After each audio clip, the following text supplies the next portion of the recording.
우리 하나님께 영광의 박수를 올려드립니다.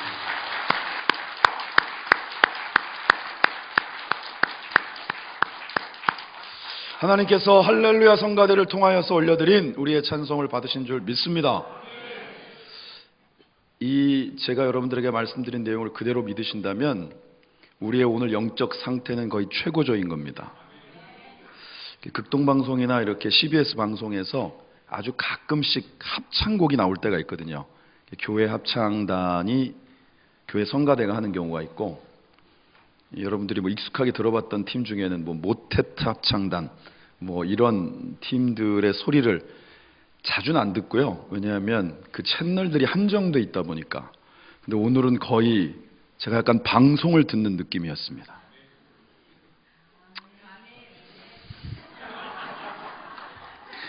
제가 그렇게 느낀 거에 대해서 불만스러우십니까? 물론 팔이 안으로 굽어서 그럴 수도 있지만, 그래도 하나님께서 우리가 그 찬송이라고 하는 것이 단지 멜로디가 아니라 우리가 하나님 앞에 올려드린 진짜 찬양의 고백이다. 우리는 하나님의 택한 족속이다. 그 확신이 있는 사람들의 소리와 그렇지 않은 사람들의 소리는 다르거든요. 오늘 저와 여러분들이 하나님 앞에 드리는 고백도 그러할 수 있기를 주님의 이름으로 축원합니다. 우리 옆에 있는 분들과 인사를 하는데 오늘은 우리나라 말 말고 히브리어로 좀 있어 보이게 인사하도록 하겠습니다. 샬롬 하고 인사합니다.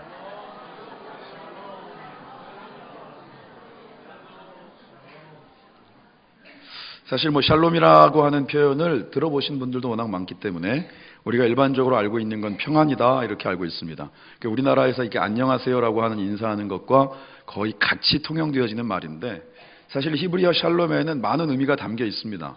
그 중에는 그 말뜻 그대로 우리의 내면적인 것 가운데에서 주시는 하나님의 평안을 덧입도록 축복하는 내용이 담겨 있고, 외형적인 삶의 상황 가운데서도 힘들고 어려운 일들이 없지는 않겠지만 그 모든 것들을 다 하나님께서 갈무리를 하셔서 진정한 주님의 평안을, 진정한 주님의 평화를 맛보는 삶을 살도록 축복하는 내용도 그 샬롬 속에 담겨 있습니다. 지난 한 주간 이렇게 지나면서는 사실 그 샬롬의 의미가 굉장히 크죠. 그런가 하면 또 그 안에는 질서의 의미가 있습니다. 세상 가운데는 그 질서가 사실 많이 깨어졌죠. 우리나라가 유교의 국가이고 삼강오륜 얘기하지만 요즘은 물어보면 뜻도 모릅니다. 어느 강이 삼강이냐? 그러니까 뭔가 그런 질서라고 하는 부분들 자체가 오히려 깨어지고 무형식인 것들이 더 자연스러운 것처럼 생각되어지는 세상을 살고 있다는 거죠. 근데 그 질서의 의미는 하나님이 창조하신 질서를 의미하는 것입니다. 여러분, 세상에 하나님이 창조하신 질서가 깨어지면요, 인간은 서로 치고받고 싸우지 않아도 자연재해 때문에 망합니다. 근데 우리는 그걸 잘 못 느끼죠. 그런가 하면 그 샬롬 속에는 하나님의 공의가 있습니다. 제가 그 정의에 대해서는 우리가 알고 있는 공의와 정의의 차이를 말씀드렸어요. 기준이 하나님인 것이 공의이고, 정의는 지극히 인간적인 윤리적 기준, 그것은 때로는 공동체에 따라 의미가 좀 다르고 각자가 가지고 있는 이해와 요구에 따라서 좀 의미가 다르기 때문에 하나님의 공의를 이야기하는 것입니다. 그 샬롬이라고 하는 말 속에는 그런 의미들이 다 담겨 있어요. 그냥 하는 인사가 아니라는 것이죠. 그 샬롬은 이 땅 가운데 하나님의 나라가 그러한 평화, 그러한 평강, 그러한 질서, 그러한 하나님의 공의에 의해서 이루어지는 세상을 꿈꾸는 자들이 그 마음과 소망을 담아서 인사하는 것입니다. 막상 이렇게 어마어마한 의미가 있는 줄 모르고 샬롬 이렇게 하셨던 분들이 있는 것 같아서 다시 해보도록 하겠습니다. 옆에 있는 분들을 바라보면서 샬롬. 진짜 그 샬롬이 저와 여러분들의 삶 속에 이루어지기를 주님의 이름으로 축원합니다. 오늘 이 말씀을 딱 보다 보니까 생각나는 게, 여러분들 혹시 책으로 보셨던, 영화로 보셨던 정글북이라고, 그 정글북이라는 내용에 보면 사실은 그게 사실에 기반을 둔 그 작가가 그 모티브를 어디서 얻었냐면 당시에 사람들에게 이슈가 되었던 2차 세계대전 당시에 완전히 외딴 곳에 버려져서 사람들의 인접, 다시 말하면 전혀 접촉이 없이 짐승들과 더불어 같이 산 거죠. 그 무리가 늑대였고 그 가운데 성장해서 자연하고는 굉장히 친화적으로 됐는데 정작 사람들의 문화는 익히지 못했던 그 아이면서 어른이 발견되어진 그 사건을 모티브로 해서 그 글을 썼는데 거기 보면 친구들이 누구냐 하면 일단 어마어마하게 큰 뱀이 친구입니다. 그리고 늑대가 당연히 가족이고 그리고 표범도 친구, 곰도 친구. 여러분 별로 느낌이 안 오시는데 제가 필리핀에 있을 때 사실은 해보고 싶었는데 이렇게 좀 자연 친화적인 그 야생 동물들을 이렇게 만져보고 할 수 있는 그런 코스들이 있는데 한 번도 못 해봤어요. 너무 아쉽습니다. 뱀 이렇게 감는 거 이런 것도 좀 해보고 싶고. 근데 성경에 오늘 우리가 읽은 말씀이 그런 내용을 그대로 담고 있습니다. 그때 이리가 어린 양과 함께 살며 표범이 어린 염소와 함께 누우며 송아지와 어린 사자와 살진 짐승이 함께 있어 암소와 곰이 함께 먹으며 그것들의 새끼가 함께 엎드리며 사자가 소처럼 풀을 먹고 젖먹는 아이는 독사의 굴에다가 손을 넣는데 전혀 아무런 문제가 없는 정말 진짜 동화 속에서나 나올 법한 내용들이 말씀 속에 기록되어 있어요. 근데 이 내용은 뭐냐? 우리가 읽진 않았지만 이사야서 11장의 1절의 말씀 이새의 줄기에서 한 싹이 나며 또 우리가 읽은 바로 다음 절의 말씀 10절에 보면 이새의 뿌리에서 한 싹이 나서 다시 말하면 이 땅 가운데 오실 예수 그리스도 예수님이 이 땅 가운데 메시아로 오시고 그분을 통하여 이루어질 하나님의 나라에 대해서 언급하고 있는 아주 구체적인 묘사가 뭐냐 하면 바로 오늘 우리가 읽은 말씀이에요. 그러니까 한마디로 보면 뭐냐 하면 세상 가운데서 서로 대립하고 끊임없이 싸우고 잡아먹히고 도망치는 이런 약육강식의 삶이 아닌 함께 더불어 주님과 함께 살아가는 삶, 그것이 하나님의 나라, 메시아를 통하여서 우리 가운데 주시는 나라라고 하는 것을 말씀을 통하여서 우리에게 보여주는 것입니다. 근데 여러분들 표정을 가만히 보아하니 옛날엔 그랬나 보다. 그러나 지금은 너무나도 먼 얘기. 이건 정말 동화에서나 아이들이 보는 애니메이션에서나 볼 법한 얘기로 이미 머릿속에 어느 정도 이렇게 규정 짓고 있는 분들이 보입니다. 그러면 하나님의 말씀은 우리에게 막연하고 추상적인 것들을 들려주고 계시느냐? 아니죠. 우리가 꿈꿔야 될 세상, 우리가 신앙생활하는 것에 있어서 정확한 지향점이 어디에 있는가라고 하는 것을 보여주는 거예요. 찬송의 제목 중에 그 에덴으로의 다시의 어떤 복귀, 회귀를 얘기하는 그런 가사들이 있습니다. 그러니까 에덴은 하나님이 우리에게 허락하신 모든 것이 완벽하게 구비되어져 있는 바로 낙원을 얘기하는 것이죠. 그런데 죄로 말미암아 그 가운데서 쫓겨나잖아요. 그래서 여러분들이 알고 있는 책 제목 중에 실낙원이 뭐냐 하면 낙원을 잃어버린 거예요. 원래 거기에 주인공으로 살았는데 지금은 거기가 내 땅이 아닌 것이죠. 그런데 우리는 예수 믿는 사람들은 어떤 사람들이냐? 그 낙원을 회복하기를 원하는 사람들인 거예요. 옛날이요 이런 게 아니라 이선희의 옛날이요 지난 시절 다시 올 수 없나 그날 이렇게 그냥 단지 회상하는 것이 아니라 우리는 그 낙원을 회복하기를 꿈꾸는 자들. 그러니까 실낙원이 아니라 복낙원, 다시 회복하다라는 의미.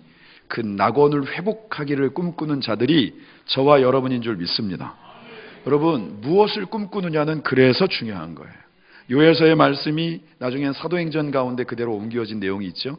우리가 젊은 청년들과 더불어 같이 이제 예배할 때마다 부르는 찬송의 가사 중에 그런 게 있어요. 마지막 날에 이렇게 시작하는 찬송입니다. 그러면 뭐라고 되어 있죠 거기에? 여러분들이 가사를 좋아하시는 분들은 다 기억이 나실 겁니다. 자녀들은 예언할 것이요 청년들은 환상을 보고 아비들은 꿈을 꾸리라 주의 영이 임하면. 그러니까 여러분 이게 그냥 가사로서만 흥얼거리면 그냥 끝이에요. 그런데 그 가사의 의미 자체는 전혀 다른 거예요. 우리가 꿈꾸고 우리가 마음속에 소망하고 우리가 마음속에 정말로 갈망하는 것이 정말 주의 성령의 역사를 통하여 우리가 꿈꾸는 것이 성경이 우리에게 말씀하고 있는 하나님의 나라냐, 아니면 여전히 우리의 기준 가운데서 분주하고 왜 바쁜지도 모르고 살아가는 삶이냐, 우리에게 오늘 그것을 분명히 말씀을 통하여서 들려주시기 위해서 저와 여러분들을 이 자리로 부르신 줄 믿습니다. 그러니까 지금은 막연해 보이고 너무 옛것처럼 느껴지는 성경의 말씀의 내용들이 결코 과거형이 아니라 오늘 우리의 삶 속에 하나님이 이루기를 원하시는 역사라는 것을 다시 한번 확신하며 그 약속 위에 서는 자리가 바로 예배의 자리인 줄 믿습니다. 아까 우리 장로님이 마음의 안타까움을 담아서 기도하셨어요. 지난 한 주간 여러분들이 관심이 있었는지 없었는지는 제가 일일이 물어보지 않았지만 베트남 하노이로 많은 외신들이 몰려들었습니다. 그리고 그 결과에 대해서 낙관적인 기대들도 많이 했죠. 실제로 우리나라에서도 대통령을 포함해서 정부의 요직들이 그 회담 성사와 관련된 긍정적인 결과들을 놓고 이게 경협을 포함한 많은 부분들의 얘기들을 준비해 놓고 있었어요.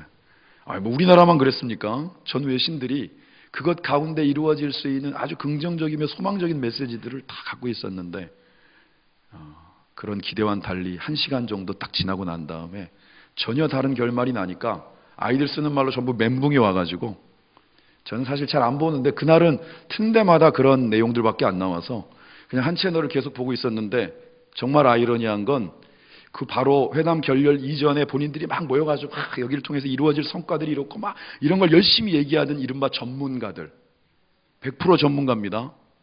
뭐 교수 기본이고요. 뭐 그것만 연구하는 분들이 이 말을 지금 이제 어떻게 수습해야 되는가, 이 회담의 결과에 대해서 어떻게 얘기해야 되는지 그 전문가들인데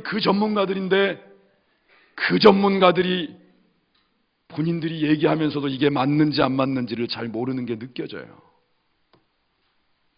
여러분, 세상 일은 다 그런 것입니다. 우리나라의 오늘은 우리가 한 주간 내내 새벽 예배 때마다 제가 얘기했거든요.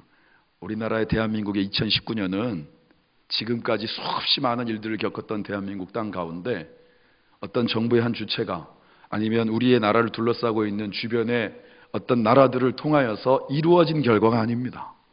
하나님께서 이 나라를 지키시고 여기까지 인도하여 주신 줄 믿습니다. 여러분, 이걸 믿어야 돼요. 그러니까 낙심할 일이 아닌 거예요. 지금 우리에게 필요한 건 더 기도하라고 말씀하시는 거예요. 여러분들이 기도의 자리도 안 계시고 전문가도 아닌데 맨날 뉴스만 보고 있는다고 세상은 안 바뀝니다. 전문가도 모르는 전문적인 내용을 여러분들이 너무 골몰해서 고민하지 마시고, 성경을 통하여 우리에게 약속하고 있는 하나님의 나라 그 청사진을 좀 더 여러분들의 머릿속에 좀 선명하게 각인할 수 있기를 주님의 이름으로 축원합니다. 저는 건축 설계하는 분들이, 다른 분들도 워낙 제가 없는 달란트를 갖고 있는 분들은 굉장히 위대하다고 생각하는데, 건축 설계하는 분들은 정말 대단합니다. 아무것도 없는 맨 땅 가운데 건물을 이미 다 지어놨어요. 처음에 이렇게 기초공사 진행되는 거 보면 저게 저렇게 될까라는 생각이 드는데 신묘막측하게 그게 또 돼요. 놀랍지 않습니까? 그런데 저는 그걸 아이들을 통해서 봤습니다. 좀 비싼 거긴 하지만 레고라고 막 그거 아십니까? 네고 아니고 레고. 그거를 애들이 막 이렇게 주섬주섬 갖고 있는데 다 부서져 있는 것 같은 걸 가지고 어떻게 만드니까 별의별 걸 다 만들어요. 그러니까 이미 그 머릿속에 그것들이 다 구상이 되어져 있는 거예요. 우리가 보지 못하는 걸 그 아이들은 그 레고를 딱 손에 짚는 순간 느낀다는 것이죠. 여러분, 우리가 보지 못하는 것이기 때문에 그것이 세상 가운데서 비현실적인 것이다. 여러분, 삶은 절대로 그렇지 않습니다.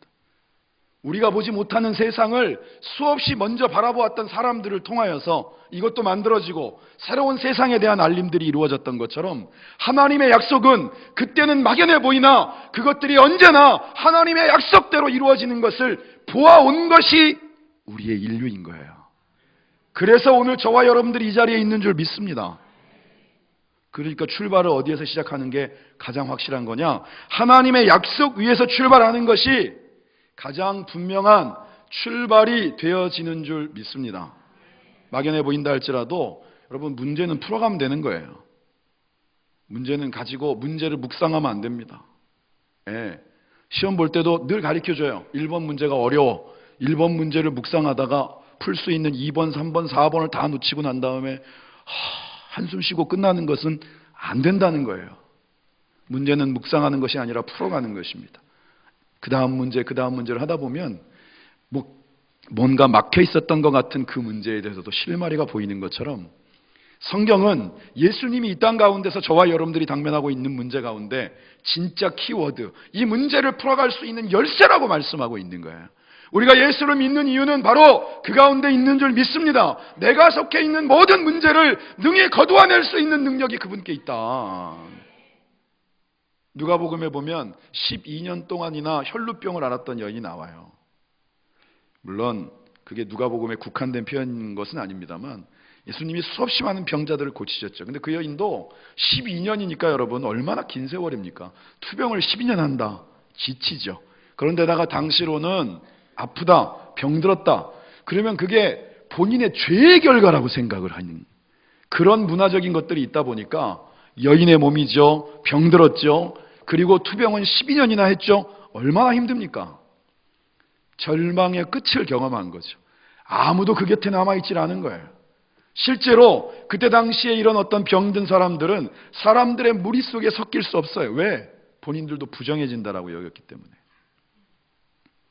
사람들을 늘 피해 다니던 인생이었는데 어느 날 주님이 이 앞을 지나가신다라고 하는 것들을 듣게 된 거죠.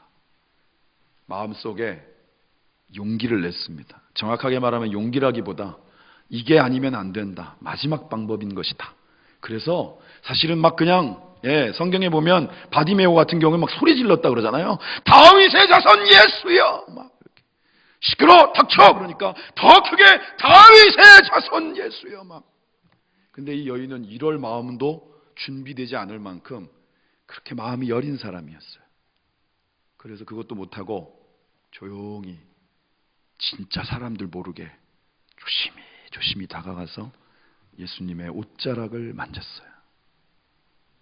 그 여인이 할 수 있는 정말 최선의 선택, 그가 할 수 있는 정말 최고의 용기를 보여준 거죠. 주변에 있던 사람들이 진짜 아무도 눈치채지 못했어요. 근데 주님은 아셨죠. 그래서 주님이 그 여인을 찾으니까 덕분에 주변에 있는 사람들도 다 알게 되고 전부 그 여인을 쳐다보니까 막 갑자기 두려움이 확 밀려온 거죠. 왜? 이런 주목을 받아본 게 기억이 나지 않으니까. 철저하게 소외되고 자신의 존재 가치조차도 잃어버리고 살았던, 그래서 이제는 고독을 넘어서 이 끝이 어디일까라는 두려움에 쌓여 있었던 여인이 예수님을 통하여서 인생이 바뀌게 된 거예요. 여러분 주변에 있는 사람들은 아무도 그 여인에게 관심을 기울이지 않았어요. 주님께서 그 여인을 통해 하실 일들에 대해서 아무도 상상조차 하지 않았어요. 심지어는 이 여인마저도 정확하게 주님을 통하여서 어떤 일이 일어날지를 그도 분명하게는 알지 못했죠. 근데 주님은 계획하고 계셨어요. 주님은 그 여인을 만나 주셨어요. 그 여인의 육신의 아픔만을 치유해 주신 것이 아니라 그가 가지고 있었던 삶과 격리되어 있어서 정말 절망 가운데 내가 살아야 되나 죽어야 되는가 조차 정확하게 결정하지 못했던 그런 절망의 끝에서 그를 건져내시고 세상 가운데로 나오게 하시는 거예요. 주님의 역사는 이러한 줄 믿습니다. 세상 가운데 얼마만큼 이성적이면 이러한 역사를 바라볼 수 있습니까? 아무도 이런 상상은 하지 않아요. 그런데 지금까지의 모든 신앙의, 이 교회사를 통틀어서 모든 신앙의 역사는 바로 내의 기대감이 아니라 하나님의 약속하심과 우리를 통하여서 이루기를 원하시는 하나님의 뜻이 변함없이 어떠한 환경 가운데서도 문제를 넘어서서 이루시는 하나님의 역사를 지금까지 보아오는 것이 바로 신앙의 역사, 교회의 역사인 줄 믿습니다. 그러니까 오늘 저와 여러분들을 부르신 이유도 거기에서 출발하기를 원하시는 거예요. 엊그제 3.1절을 지났습니다. 언제부턴가 갑자기 무슨 건국을 언제부턴가 할 건가라는 것들을 가지고 갑론을박들이 심해요. 그래요. 중요한 문제겠죠. 근데 저는 그렇게 생각을 합니다. 그런 어떤 관점의 문제를 떠나서 분명히 이 나라 이 땅 가운데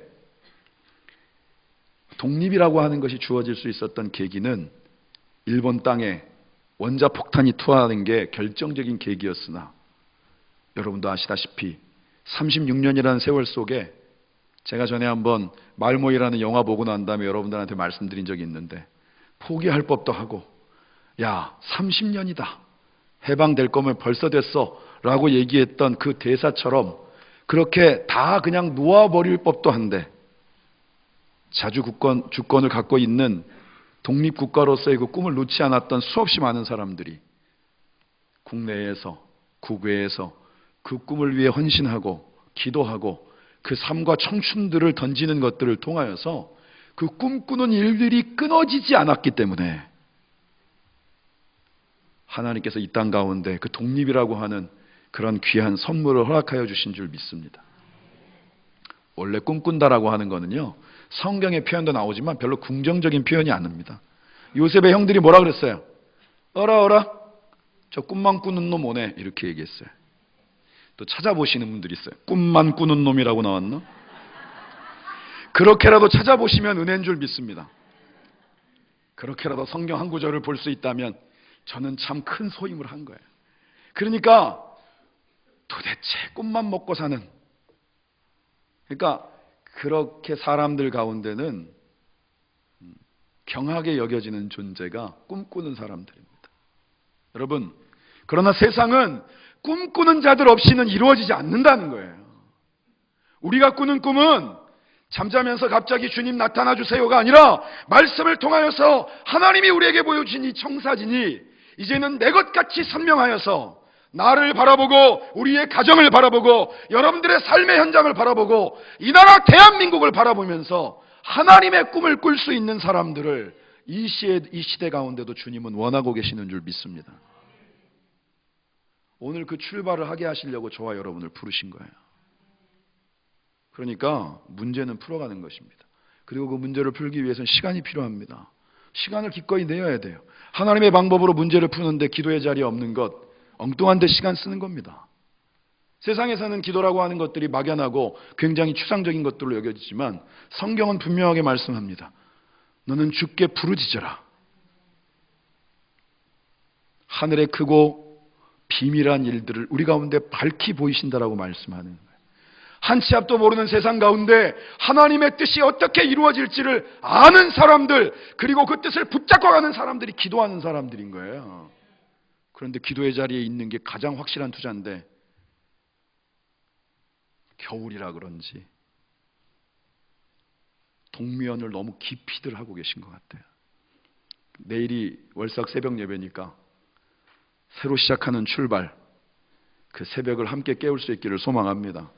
시간을 투자하지 않으면 안 되는 거예요. 여러분, 매일 묵상 5분이 걸릴 수도 있고요, 그거보다 더 짧게 걸릴 수도 있지만 그래도 내가 하루의 시간들을 정해서 하나님의 말씀을 묵상한다라고 하는 것, 그조차도 투자하지 않으면서 하나님의 뜻을 알고 싶다라고 하는 건 신비주의입니다.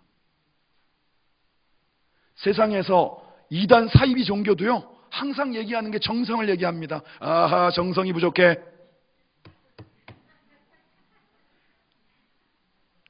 그런데 정작 하나님의 은혜를 먹고 살고 있고 그리스도가 나를 위해 죽으셨다라는 사실 자체에 대하여서 그렇게 분명하게 믿는다라고 고백하는 저와 여러분들이 하나님을 위하여 하루에 한 장 말씀을 읽는 것조차도 시간을 내는데 분주하고 바쁘고 마음에 여유가 없다 그러면 우리가 하나님의 나라를 어떻게 꿈꿀 수 있습니까?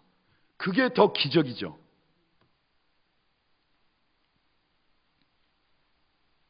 세상에서는 새로운 프로젝트를 진행하면서 어떤 파트에다가 부서를 맡기고 책임자를 포함해서 함께 팀이 꾸려지면, 이른바 이제 태스크 포스 팀이 꾸려지면 한 번의 프레젠테이션, 뭔가 그 근본적인 부분들을 보여주기 위해서 정말 열심히 준비하고 밤샘도 하고 또 서로 간에 그걸 서로 해보고 시뮬레이션 하면서 그 부분들에 대해서 그 완벽한 준비들을, PT를 위한 준비를 합니다. 하나님이 우리를 향하여서 이미 말씀을 통하여 약속하셨고 이것을 이루시겠다라고 우리에게 분명히 보여주시는 하나님의 청사진이 말씀 속에 분명한 약속으로 기록되어져 있는데, 이 말씀을 우리가 펼치는 것 앞에 그렇게 수없이 많은 이유들이 사족으로 달린다고 하면 우리는 사실 정확하게 얘기하면 하나님의 나라는 우리의 머릿속엔 들어올 수가 없는 거예요. 마태복음 6장 33절 우리가 잘 알고 있는 말씀, 너희는 먼저 하나님의 나라와 의를 구하라. 하나님의 나라가 뭔지를 알아야 구하죠. 하나님의 공의가 뭔지를 알아야 구할 거 아닙니까? 근데 우리는 그 앞에 부분은 그렇게 대충 넘어가고 뒤에 부분을 너무 좋아해요. 그리하면 너희가 구하는 이 모든 것을 더하시리라. 거기는 너무 구체적이에요. 해결해야 될 문제들이 산더미거든요. 오늘 우리의 삶에 하나님께서 저와 여러분들을 이 자리에 부르신 이유, 그 문제의 해결과 그 실마리는 우리의 시간을 그분 앞에 드리고 하나님께 지혜를 구함으로 하나님의 뜻이 이 땅 가운데 이루어지이다. 예수님이 우리에게 가르쳐 주신 것처럼 하나님의 나라는 단지 꿈꾸는 것이 아니라 이 땅 가운데 이루어질 것들을 소망하는 그러한 분명한 믿음의 결단 속에서 오늘 이 예배의 자리가 주님 안에서의 새로운 출발이 되어질 수 있기를 주님의 이름으로 축원합니다. 그래서 이 문제의 해결이 잘 이루어지면 흐름이 원활해져요. 잘 흘러야 된다. 뭐가 잘 흘러야 됩니까? 피가 잘 흘러야죠.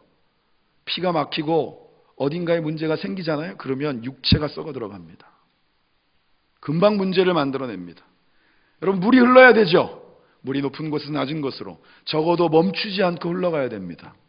그래야 고이지 않고, 그래야 부패되지 않고 여전히 생명력을 가지고 있는 것들로 많은 생명들의 목을 축이게 하고, 그리고 생명의 근원으로 역할을 할 수 있는 거예요. 여러분, 관심 있는 돈도 잘 흘러야 됩니다. 돈이 막혀 있으니까 문제예요. 돈은 원래 돌고 돈다고 돈인데 돈 하다 보니까 돈다고 돈이 돼서는 안 되는 겁니다. 그 흐름을 막고 있는 것이 뭐냐? 무엇이 그런 하나님의 창조의 질서와 하나님의 섭리를 어그러뜨리는 것이냐? 우리가 하나님의 뜻 가운데 서기를 거부하기 때문입니다. 주님의 말씀을 대하면서도 여전히 우리의 기준들을 내려놓지 않기 때문인 것입니다. 세상을 향하여서 하나님이 원하시는 땅, 그 땅을 꿈꾸는 것은 우리의 비판을 통해 이루어지는 게 아니라 하나님의 기준대로 그 삶을 드리겠다라고 헌신하는 저와 여러분들을 통하여서 세상이 내일 아침 갑자기 바뀌진 않아도 내가 속해 있는 삶의 환경 속에 하나님의 변화는 이미 시작되어진 줄 믿습니다. 여러분, 거짓말이 아니고요. 엘리베이터 오르내리는 분들 가운데 대면 하다가 인사 한 번만 해도 분위기가 바뀝니다. 그거 경험해 보셨죠? 예? 초등학교 1학년짜리 아이가 저를 보면서, 원래는 보통 그렇게 가르치잖아요. 엘리베이터 안에 있으면 경계를 늦추지 말아라. 낯선 아저씨가 자꾸 너를 바라보면서 웃는 것 같으면 특히 조심해라. 근데 1학년짜리 아이가 저를 바라보면서 너무 생글생글 웃는 거예요. 안녕하세요.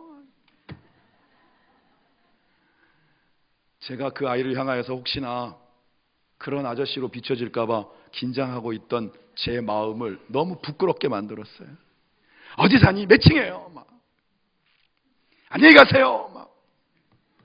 그 여러분, 인사 한마디로도 그렇게 관계들이 바뀌고 분위기가 바뀌는데, 하나님의 말씀 가운데 선자가 그 말씀 붙잡고 성령의 인도하심을 좇아 그렇게 살겠노라고 여러분들이 이 예배당을 나가는 순간부터 여러분들의 삶의 구체적인 한 걸음이 바뀌어질 수 있다라고 하면 이미 변화는 시작되어진 줄 믿습니다.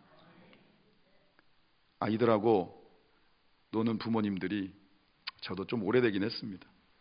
애들하고 놀려면 애들의 눈높이에 맞춰야죠.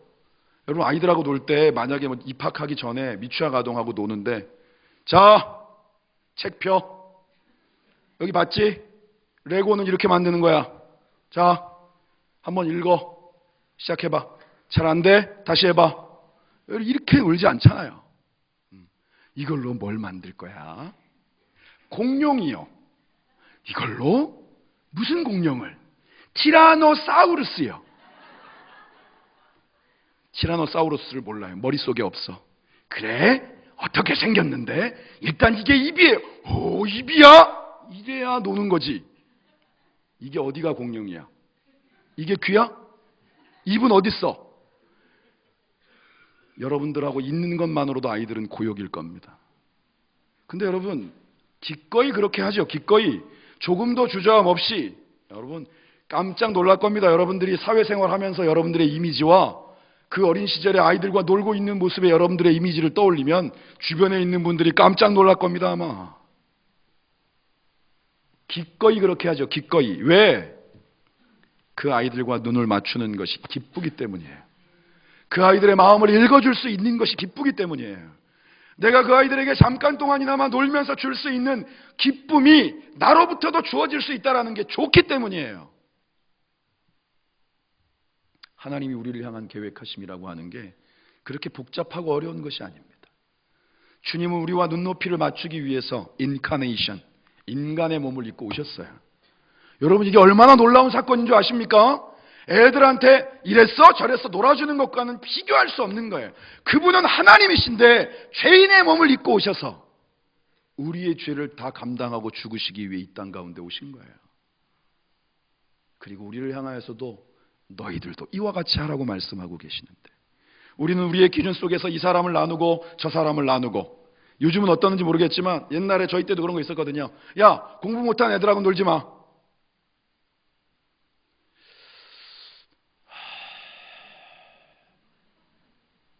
그 아이의 부모님, 그리고 그 아이도 사실 그 내용을 알면 가슴이 아픈 것처럼, 혹시 그때 당시에 여러분들하고 놀아주던 여러분들의 친구와 여러분들의 친구의 부모님도 여러분들을 바라보면서 그렇게 얘기했을 수 있습니다.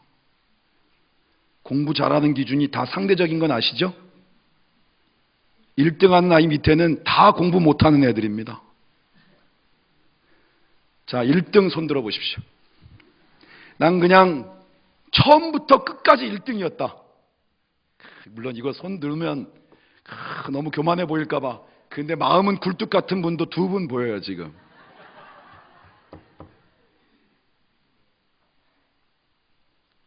우리의 삶을 통하여서 정말 내가 함께할 사람, 그렇지 않을 사람들을 우리가 끊임없이 구분짓고 나눈다라고 하는 것이, 이 땅 가운데 인간의 몸을 입고 오신 예수 그리스도께서 이 땅 가운데 이루어가기를 원하시는 하나님의 나라, 맹수와 초식동물들이 함께 어우러진다라고 하는 있을 수 없는 이런 하나님의 역사에 대하여서 우리에게 분명하게 기록하고 있는 것처럼, 그리스도가 오시면 어떤 막힘단도 다 허물고 어떤 관계도 회복되지 못할 것이 없고 어떤 어그러진 것들도 다시 세우고 그 가운데 메꾸고 더 단단하게 해서 더 분명하게 하나님의 나라를 견고하게 할 수 있는 힘이 그분께 있다라고 하는 사실을 우리에게 분명하게 들려주고 계시는 줄 믿습니다.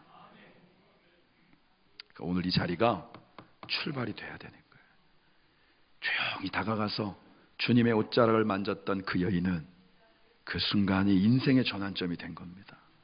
오늘 이번 한 주간의 삶을 통해 수없이 많은 일들이 여러분들에게 있었겠지만, 남들 앞에서 그냥 대놓고 얘기하지 못할 만큼 부끄러움이나 마음 깊은 곳에 하나님과의 관계 속에서 뭔가를 꽉 막고 있는 죄의 문제도 있겠지만, 주님이 그런 저와 여러분들을 그대로 아시고 주저함 없이 저와 여러분들을 그 품에 안으시는 줄 믿습니다.